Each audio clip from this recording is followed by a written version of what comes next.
오늘도 저희들 이전에 부르신 분이 하나님이심을 믿습니다. 광야 같은 이민의 삶을 하나님의 은혜 가운데 하나님 말씀 붙잡고 살다가 넘어지고 지쳤던 한 주간 위로밖에서 나온 심령들도 있습니다. 내일을 생각하고 장래일을 생각하며 앞이 캄캄해서 두려움과 근심과 불안 속에 나온 자들도 있습니다. 여러 가지 염려, 근심 가지고 나온 하나님의 자녀들도 있습니다.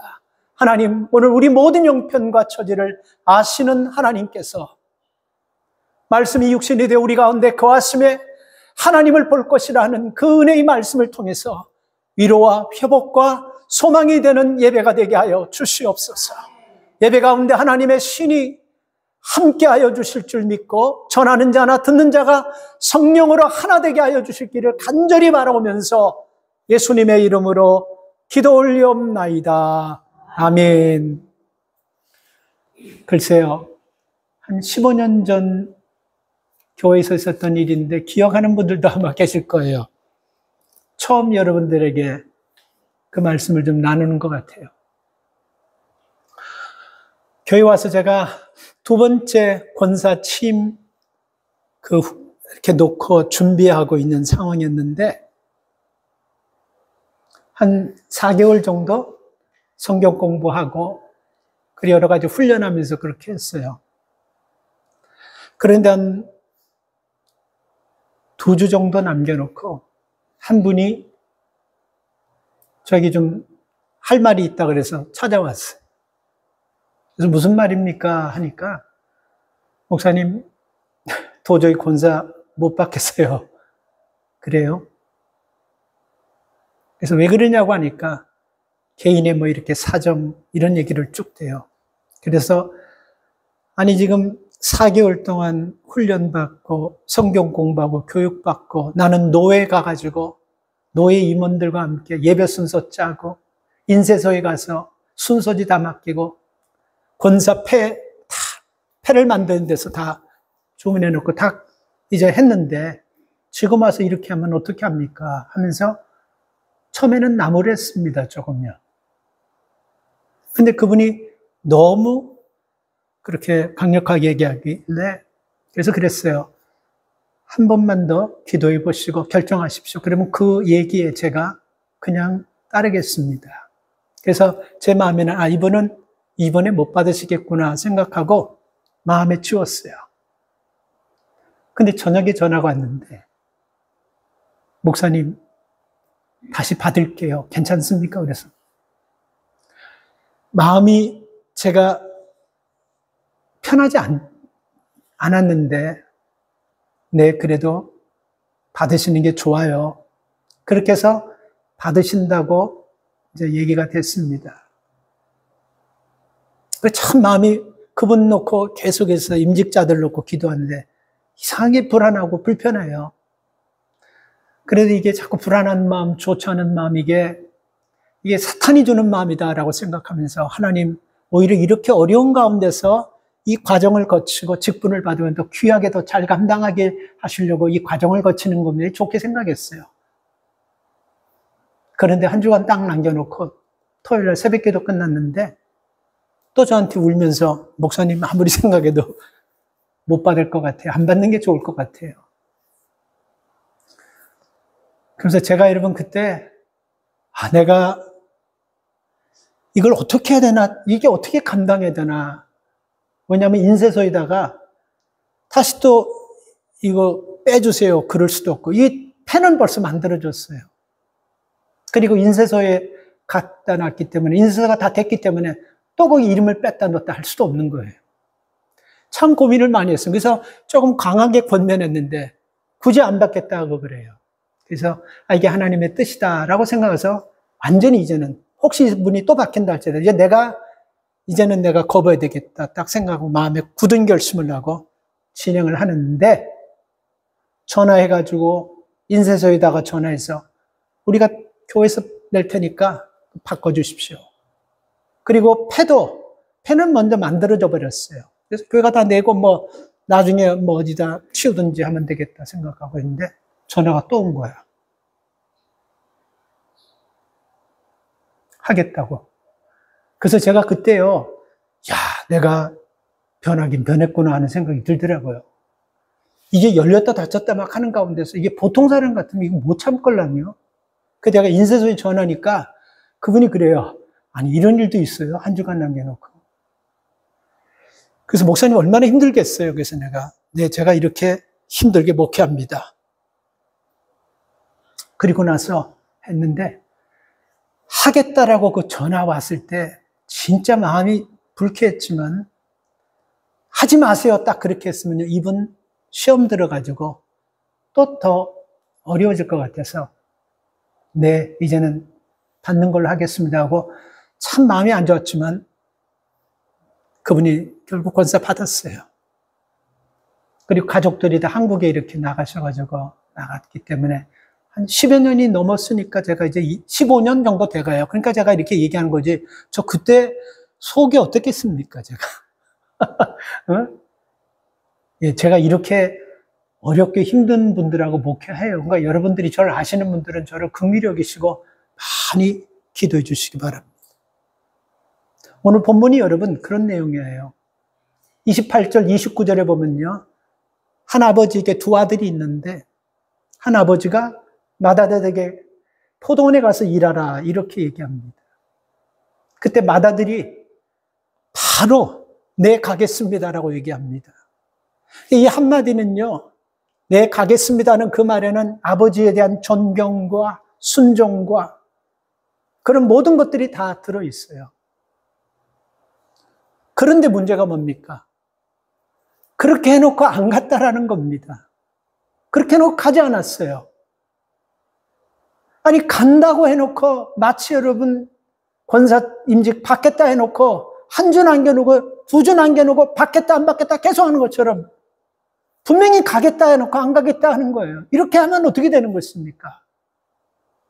근데 결국 여러분 이런 모습을 우리가 가만히 보면서 느끼는 것은요. 이 맏아들은 여러분 처음부터 이거 안 하려고 한 거예요. 딴 생각이 있었던 거예요. 내 계획이 있는데 아버지의 갑작스러운 명령에 내 계획을 변경시키고 내 계획을 버리면서까지 아버지의 이 명령에 따를 생각조차가 없었던 거예요. 그래서 그냥 쉽게 아버지 기분이나 상하지 않게 예 가겠습니다라고 말한 것입니다. 저는 여러분 오늘 이 본문을 보면서 이런 것을 좀 느꼈습니다. 오늘도 여러분 보면요. 우리가 한다고 하면서 말로만 여러분 하고 그냥 지나가 버리는 그런 모습은 우리에게 없는지. 말은 거룩하게 하는데 행동은 여러분 거룩하게 살지 못합니다. 사랑한다고 하면서 사랑은커녕 여러분 못하는 거예요. 봉사한다고 하지만 말뿐입니다. 그렇게 하고 그저 허세와 허상으로 살아가는 것입니다. 아는 것도 없고 된 것도 없고 뭘 하는 것도 없고 그냥 말뿐인 것입니다. 그러니 여러분 우리가 현대인들을 보면 많은 현대인들이 경건한 모습은 있는데 정작 경건의 능력은 1도 없이 그렇게 모습만 가지고 살아가는 그리스도인들이 많다는 거예요. 그래서 저는 이 맏아들이 있지 않습니까? 첫째 아들이 마치 여러분 현대 기독교인들처럼 말은 뻔질나게 하면서 그 행동에 따라가지 못하는 그런 기독교인들의 모습이 첫째 아들이 아닌가 하는 말씀 묵상하는 건데 그런 깨달음이 있었습니다. 둘째 아들은 여러분 아버지가 둘째 아들에게 찾아가서 그렇게 얘기해요. 첫째 아들에게 얘기해서 예 가겠습니다 놓고 갔다고 한다면 둘째 아들에게 갈 필요가 없었을 건데 둘째 아들에게 가서 얘기합니다. 30절 둘째 아들에게 가서 또 그와 같이 말하니 대답하여 이르되 딱 부러지게 주저함없이 싫습니다라고 딱 얘기해버려요. 솔직하게 딱 잘라 말하는 것입니다. 근데 여러분 이게 아버지의 면전에서 이렇게 한마디 생각도 없이 그냥 싫어요, 못해요 한다는 것은 참 불순종한 모습이고 정말 악한 모습입니다. 왜 그랬겠습니까 여러분? 둘째도 한마디에 거절할 수밖에 없었던 것은 둘째도 무슨 계획이 있었던 것 같아요. 근데 그 계획을 내려놓고 갑자기 아버지께서 포도원에 가라고 하니까 자기 계획을 내려놓고 아버지 말을 듣고 포도원에 가는 것이 굉장히 무리가 되는 겁니다. 그래서 순간적으로 딱 잘라서 못 가요. 딱 그렇게 얘기했습니다. 자, 그런데 문제가 생겼어요. 둘째 아들이 못 가요 얘기하는 순간 아버지의 얼굴빛이 별로 좋지 않고 마음이 불편한 모습을 보았던 것 같아요. 그래서 뉘우치고 포도원에 갔다라고 이렇게 얘기하고 있습니다. 자, 우리는 여기서 여러분 오늘 이 본문이 얘기하는 맏아들, 이 맏아들이 누구냐는 것입니다. 누구를 얘기하는 것이냐는 거예요. 현대 기독교인들을 얘기하는 것입니다. 우리가 여러분 더 성경적으로 보면요, 이 맏아들은 종교 지도자들을 얘기하는 거예요. 대제사장들, 장로들, 그 당시 누가 봐도 믿음이 좋다는 사람들이 맏아들이에요. 이 내용을 여러분 우리가 잘 좀 적으려면요, 그 이 앞전에 21장 여러분 앞에서 일어난 사건을 우리가 아면 돼요. 왜 이들이 맏아들로 종교 지도자들을 예수님께서 비유하셨냐면요, 예수님께서 예루살렘에 들어와 가지고 십자가를 지시기 전에 성전에 들어가서 보니까 성전이 막 장사치들이 성전을 난장판으로 만들어요. 그래서 예수님께 다 엎어버렸잖아요. 그렇죠? 그러니까 이 종교 지도자들이 장사치들에게 돈을 받아가지고 암암리에 이렇게 해주는데 막 엎어버려가지고 사람들 다 쫓아버리니까, 아니 네가 뭔데? 누가 너에게 이런 권세를 줬는데 우리가 허락한 그 장사치들 다 내쫓냐? 이 얘기예요. 그때 누구냐면 종교 지도자들, 바리새인들, 대제사장들, 서기관 이런 사람들이 주축이 됐습니다.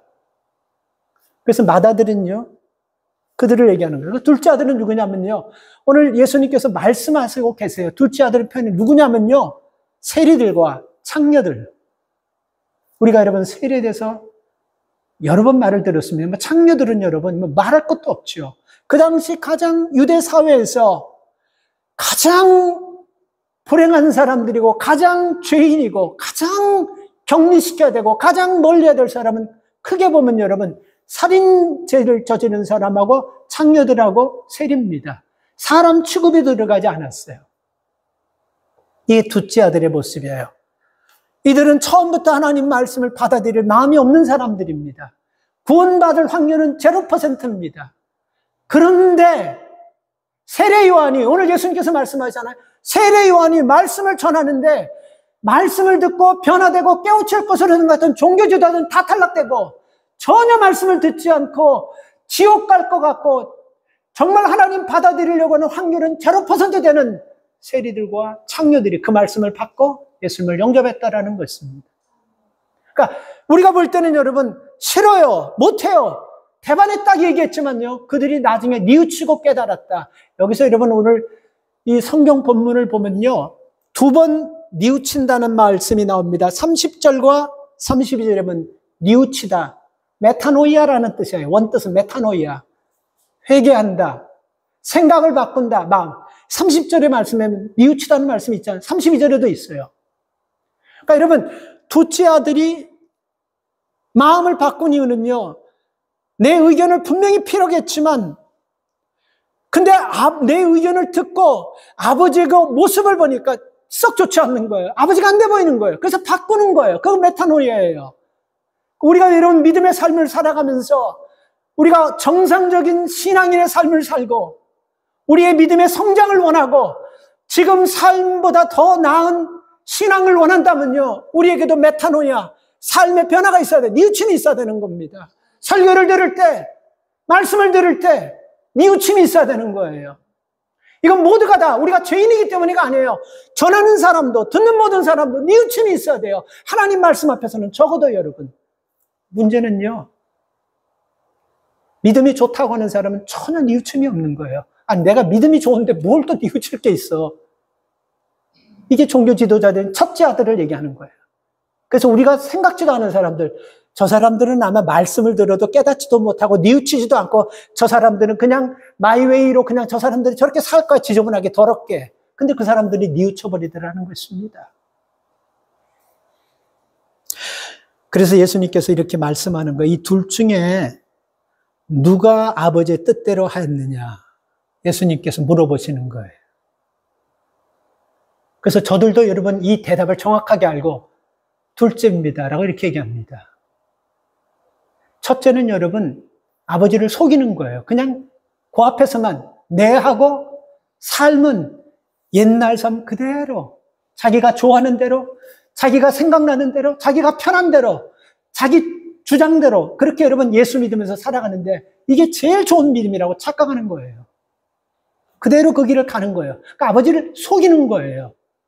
근데 둘째 아들은요, 아버지 앞에 매몰차게 그렇게 여러분 아버지 앞에서 반대하면서 아버지를 상처를 줬지만 뉘우쳤다는 게 이게 여러분 가장 중요한 것입니다. 여러분들 한번 생각해 보세요. 우리가 이 두 아들 중에 나는 어떤 성품으로 살아가고 있나? 누가 봐도 하자가 많고 정말 저 사람은 안 돼. 저 사람은 참 정말 저 사람은 저렇게 살다가 망할 수밖에 없는 사람이야. 다 한다 할지라도 하나님의 말씀이 그 심령 패부를 찔러 쪼개서 히브리서의 말씀처럼 하나님의 말씀은 살았고 운동력 있어 좌우의 널상검보다 예리하여 혼과 영과 관절과 울수를 찔러 쪼개는 그 하나님의 말씀으로 만나서 그 삶의 깨달음이 올 때 뉘우치면요, 바로 하나님께서 그런 사람들을 원한다는 것입니다. 여러분, 하나님은요, 온 우주 만물 주관하시는 분이고 하나님은 모든 능력을 가지고 무에서 유를 창조하시고 하나님이 하시면 닫은 것도 열어버리고 세상 지구에 사는 세상 모든 사람 다 닫아도 하나님 열어버리면 열고 하나님이 닫아버리면 세상 모든 사람이 달라붙어가 열려도 못 여는 게 하나님께서요. 그런 모든 것에 능력을 가진 하나님이 뭐가 부족해가지고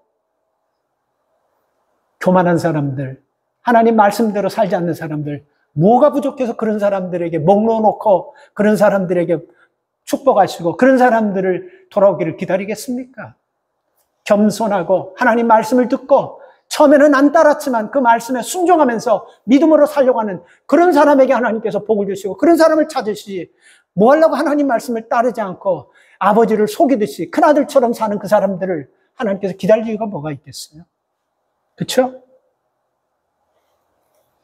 그래서 우리는 이 비유 속에서 여러분 하나님께서 우리에게 주시는 분명한 메시지가 있다는 것을 좀 아셔야 돼요. 내가 큰아들처럼 살아가는지 둘째 아들처럼 살아가는지 이거 여러분 우리가 조금 편하진 않지만 이거 우리가 선택해야 돼요. 그래야지만 오늘 이 본문 말씀을 통해서 둘째 아들처럼 살아간다고 하면 누가 뭐라고 하고 누가 우리를 우습게 여긴다 할지라도 그 믿음 끝까지 붙잡고 나갈 수 있기를 바랍니다. 그리고 첫째 아들처럼 살아가면 괜찮아요. 32절 말씀을 보면요. 요한이 의의 도로 너에게 왔거늘 너희는 저를 믿지 아니하였으니 세리와 창기는 믿었으며 너희는 이것을 보고도 종시 뉘우쳐 믿지 않았다. 세리와 창기는 믿었는데 너희는 믿지 않았다. 이게 뭐를 얘기하는 것입니까? 하나님께서는 아직도 문을 열어놓고 계시는 거예요. 너희도 회개하고 뉘우치고 믿으면 너희도 될 수 있다라는 것을 보여주는 것입니다.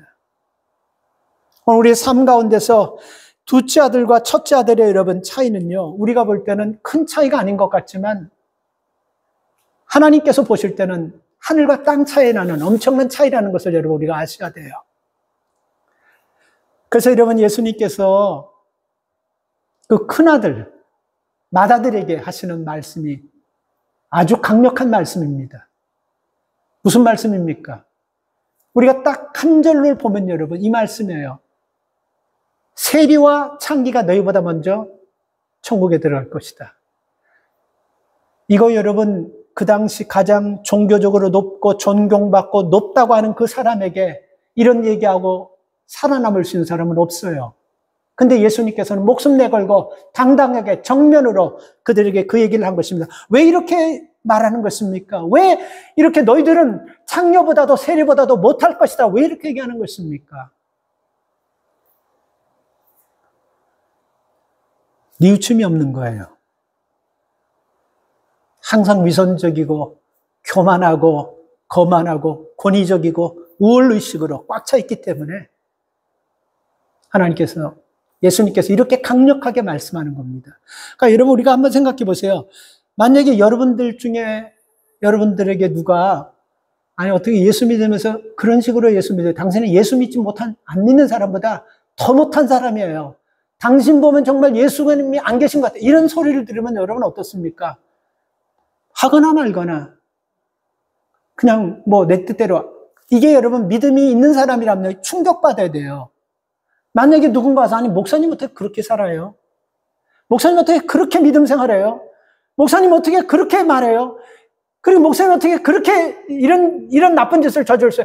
그렇게 얘기하면요, 내가 누구한테 그래 얘기하든 난 충격받을 겁니다. 그래서 내가 여기서 계속 목회를 해야 되나 그만둬야 되나 아마 내가 생각할 거예요. 그리고 목회를 그만둘 것 같아요. 아니 그런 얘기를 하는데 여러분, 내가 실제로 그런 삶을 살았다는 거 깨닫고 여러분 충격을 받아야 돼요. 근데 우리는 그 얘기도 덤덤해요. 이건 문제가 있는 거예요. 지금 큰아들은요 덤덤한 거예요. 아버지한테 거짓말하고 그냥 아버지 앞에서 기분 좋게만 하고 말은 하고 거짓말하고 지키지 않는 그 모습이 습관화가 되어가지고 어떤 말을 들어도 양심의 가책이 하나도 양심 자체가 없는 거예요. 덤덤한 거예요. 그래서 예수님께서 아주 강력하게 때려버린 거예요. 너희들은 창녀와 세리보다도 못한 짓거리를 하고 있다라고 그렇게 말씀하는 거예요. 문제는 여러분, 자기가 죄인이면서 모르는 채 다른 사람을 향해 손가락질하는 거, 이게 문제예요. 종교 지도자들. 그래서 우리가 여러 번 말씀드리지만 사람들은 다 죄인이라는 거 알아요. 근데 여러분 두 가지 죄인이 있는 거예요. 죄라고 인정하면서 사는 사람이 있고 죄인이면서 인정하지 않고 사는 사람. 그 두 가지 종류밖에. 그래서 로마서 3장 10절에 보면요, 의인은 하나도 없다고 그랬어요. 이게 뭡니까? 죄를 안 지은 사람이 없다라는 거예요. 다 죄인이라는 거예요. 문제는 하나님의 말씀을 듣고 뉘우치고 돌아오냐. 이 둘째 아들도 여러분 모태가 했지만요, 뉘우쳤어요. 생각이 바뀌었어요. 그래서 우리가 예수 믿으면요, 생각이 바뀌게 되는 거예요. 내 중심의 생각에서 예수의 중심으로 바뀌어야 되고, 항상 내 중심의 생각에서 타인의 입장에서 한번 서서 생각해 봐야 되는 거예요. 그게 여러분 우리가 바뀌는 것입니다.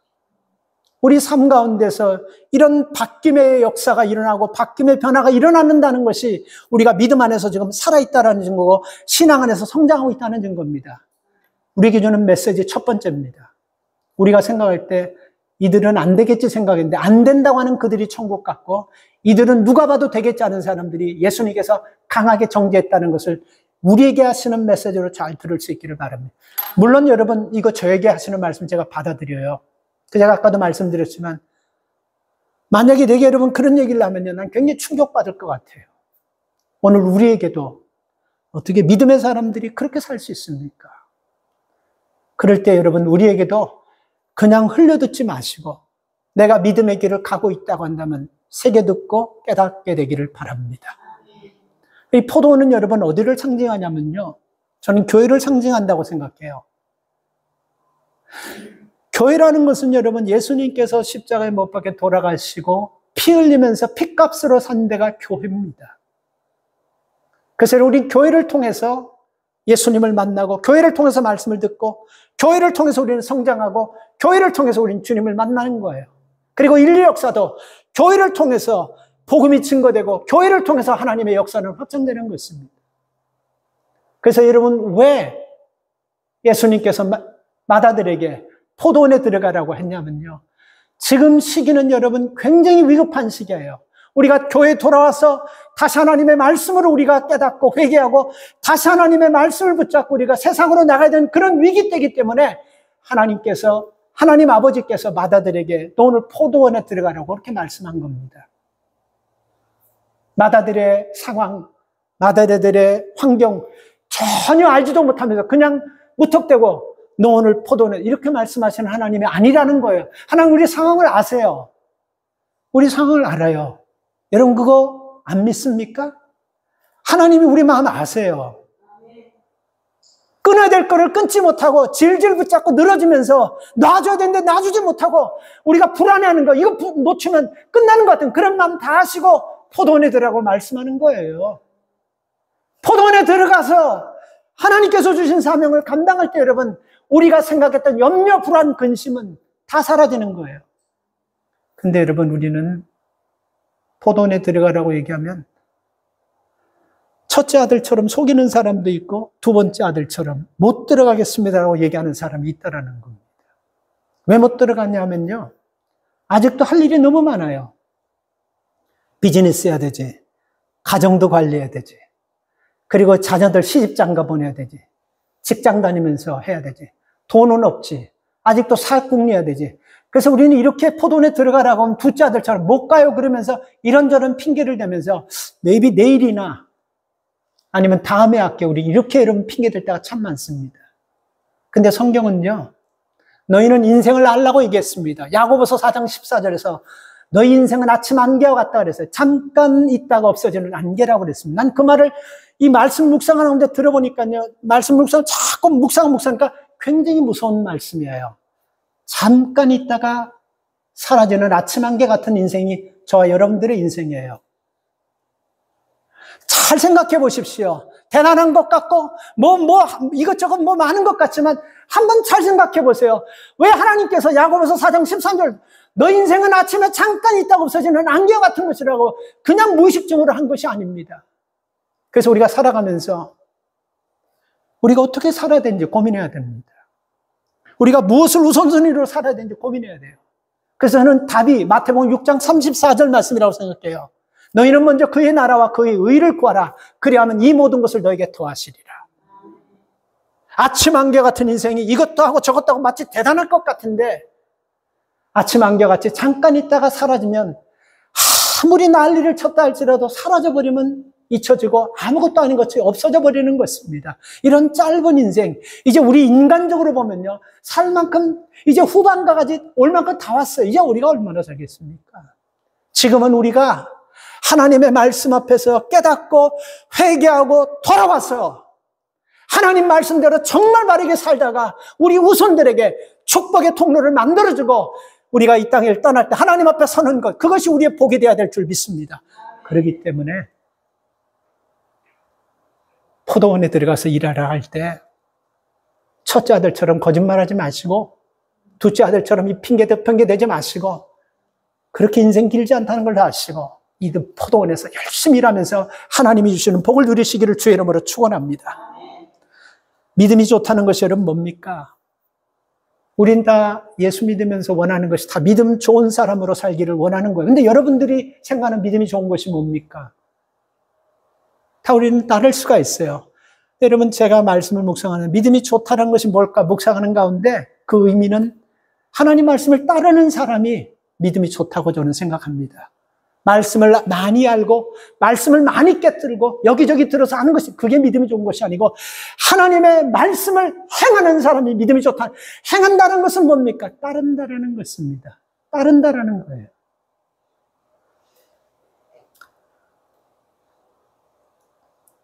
믿음이 좋다는 그들은 하나님의 뜻을 따르지 않았지만 죄인으로 누가 봐도 다 손가락질 받는 창녀들과 세리들은요. 요한이 전하는 말을 듣고 뉘우쳤고 믿음의 길을 따랐다라는 것입니다. 여러분 우리는 이 비유를 통해서 주시는 두 번째 중요한 메시지가 있습니다. 예수님은 자기들이 하나님의 백성이라고 자부하고 스스로 믿음이 좋다고 하는 종교 지도자들에게 진짜 믿음이 좋은 것이 뭔지를 얘기하시는 거예요. 그러니까 진짜 믿음이 좋다고 한다면요. 우리가 성경적인 지식 이런 것 저런 거 몰라도 돼요. 그냥 내가 아는 만큼 따르는 게 그게 믿음이 좋은 거예요. 그걸 원하시는 것입니다. 일반적으로 여러분 신앙생활 하면서 이 믿음 생활하기가 참 쉽지 않다라고 얘기하는 분들이 참 많아요. 목회자 입장에서 보면요. 어떻게 보면 믿음의 삶은요. 누가 어떤 카트라인이 있는 것이요. 누가 어떤 그 점수가 있는 것도 아니기 때문에 힘들 수 있다고 생각하는데 어떻게 보면요. 믿음 생활은 굉장히 쉽다고 저는 생각해요. 우리가 어디서 믿음 생활이 어렵고 따라가기가 힘드냐고 생각하면요. 이 문제입니다. 하나님의 뜻과 내 뜻 사이에서 내 뜻 중에서 무엇을 선택할 것이냐. 이걸 여러분 우리가 하지 못해서 믿음이 어려운 거예요. 말씀을 따라가기 어려운 거예요. 그렇지 않습니까? 신앙은요. 하나님의 뜻을 따라갈 것이냐 내 뜻대로 갈 것이냐 이 두 가지 중에 하나만 딱 선택하면 신앙은 쉬워지는 것입니다. 예를 들어 우리가 여러분 히말라야 산을 올라가야 된다고 생각해요. 안 올라가면 죽어요. 그러면 거기 올라가다가 죽는 사람이 많은데 그냥 포기하고 처음부터 난 죽을래요. 그런 사람 없을까요? 올라가다 보면 죽는다가 안 올라가면 죽는다고 우리 다 올라갈 겁니다. 우리는요. 그렇죠?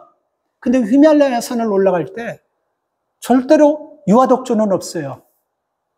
그래서 등산에서 최고의 베테랑들도 올라갈 때는 항상 누구를 데리고 올라갑니까?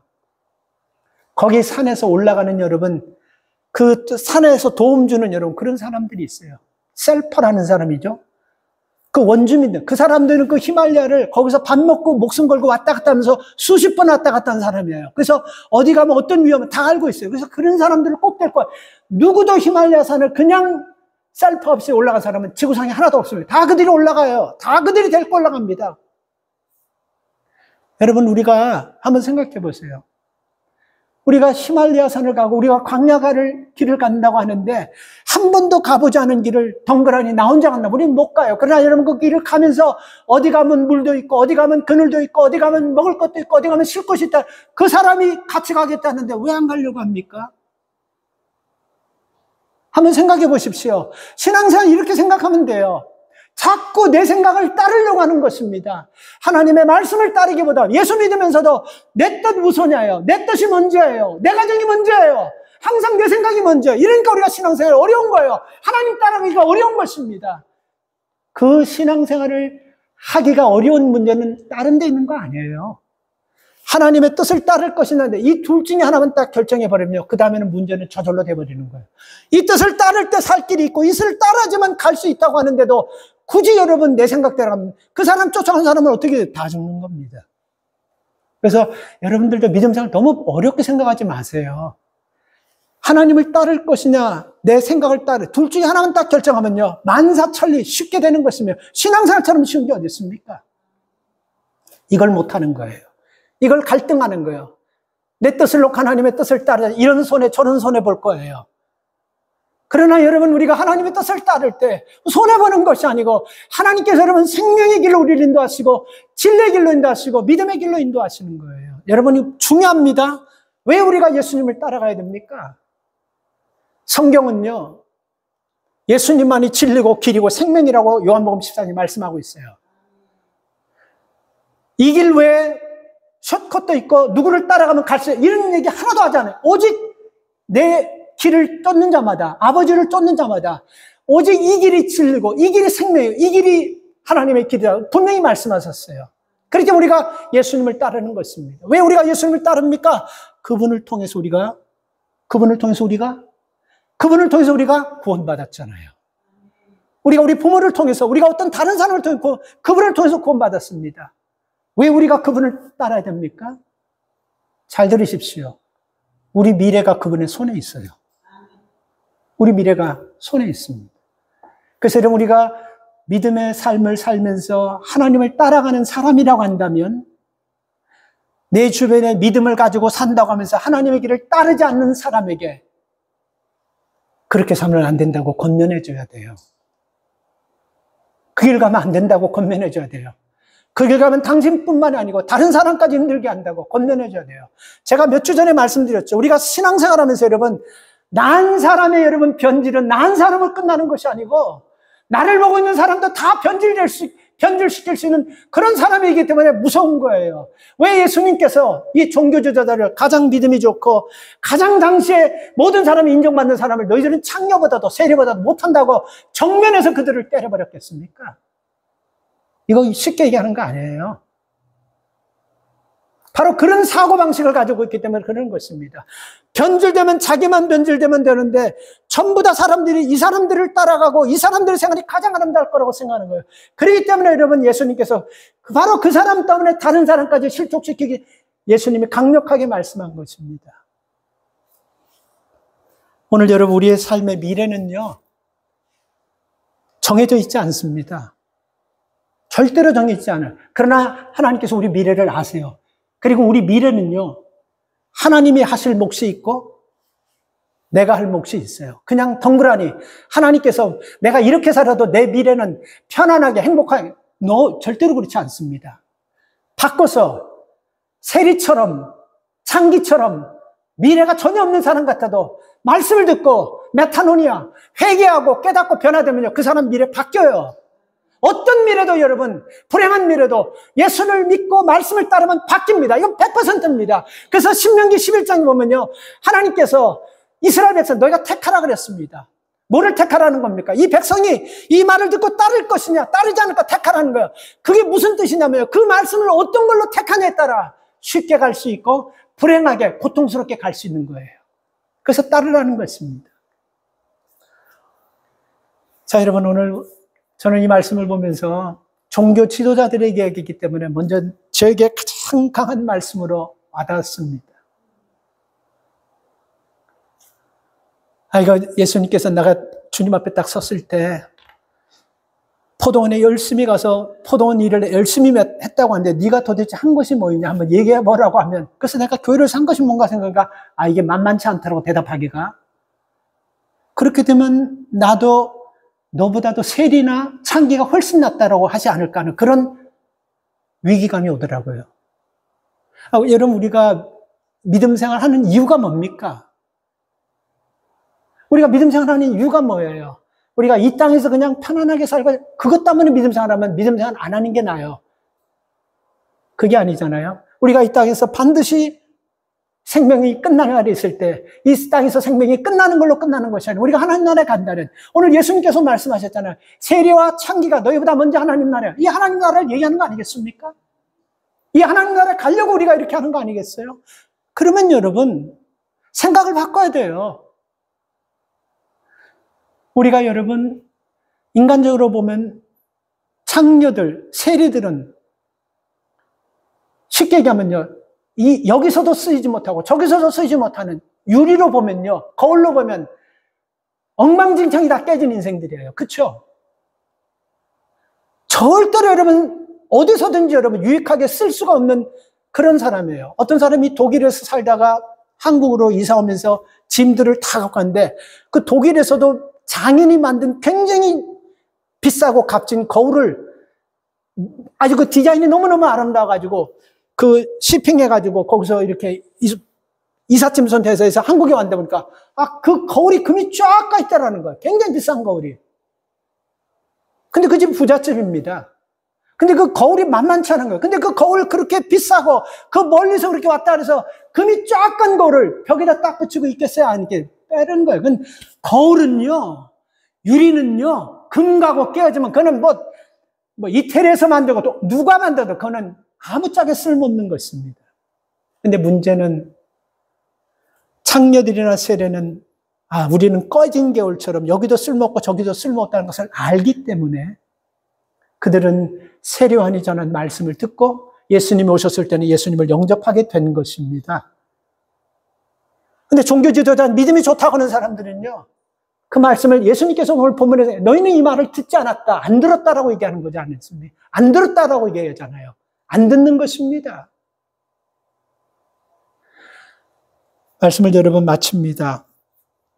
우리가 하나님의 말씀을 듣는다라는 것은 여러분 무엇을 통해서 여러분 나타나냐면요, 우리 삶을 통해서 우리가 변화된 모습을 통해서 말씀을 듣는 사람들은 그 모습이 나타나게 돼 있어요.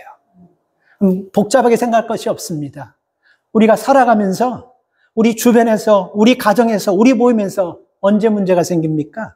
언제 상처를 주고받습니까? 내가 이리저리 깨져서 금 갖다가 붙여진 인생이라는 것을 잊어버릴 때 문제가 생기는 거예요. 내가 깨져서 진짜 인간적으로는 하등에 쓸데가 없는 인생인데 내가 예수 믿고 하나님의 은혜로 붙여져서 회복됐다라고 하면요, 절대로 교만할래야 교만할 수가 없어요. 이 종교들이 잘 이렇게 난리칠 수가 없습니다. 근데 이들은 자기들도 깨졌는데 자기들의 깨진 모습은 모르면서 창기나 세리를 보면서 깨져가지고 지저분하고 더럽고 저들은 안 된다라고 생각하는 게 문제라는 것입니다. 자, 이제 여러분 선택해야 돼요. 맏아들로 살 겁니까? 둘째 아들로 살 겁니까? 괜찮아요. 그 전까지 둘째 아들로 못 가겠습니다. 안 가겠습니다. 안 돼요. 바빠요. 괜찮아요. 근데 중요한 것은 말씀을 듣고 뉘우치고 돌아서서 여러분, 하나님께서 왜 이 얘기를 하셨을까? 왜 하나님께서 나를 포도원에 보내셨을까? 그 하나님의 마음을 한 번만 깊이 있게 한 번 더 생각해보고 이게 나의 유익을 위해서 나를 살리기 위해서 포도원에 가라고 했다면 마다할 이유가 없지 않습니까? 포도원에 안 가면 내가 불행해질 수 있는데 포도원에 감으로 말미암아 그 상황이 불행한 상황에서 나를 행복하고 안전한 상황으로 이끄시기 위해서 보냈다고 한다면 안 갈 이유가 없고 반대할 이유가 없지 않습니까? 그래서 여러분, 우리는 믿음의 삶을 사는 사람은요, 말씀을 따르는 겁니다. 말씀을 따라야 됩니다. 다른 것 가지고 여러분, 우리가 종교인들처럼 바리새인들처럼 대제사장들처럼 장로들처럼 우리가 의식이나 권위 가지고 여러분 나타나는 것이 아니고 하나님의 말씀을 힘들지만 어떻게 따르냐를 통해서 내가 하나님과 동행하고 내가 하나님을 의지하며 산다는 것을 보여주는 우리 모두가 되기를 주님의 이름으로 축복합니다. 하나님 은혜를 감사합니다. 우리는 큰아들처럼 아버지 말씀에 순종은 하면서 말로만 하고 처음부터 옛날 습성대로 살기로 결심하고 사는 사람이 있습니다.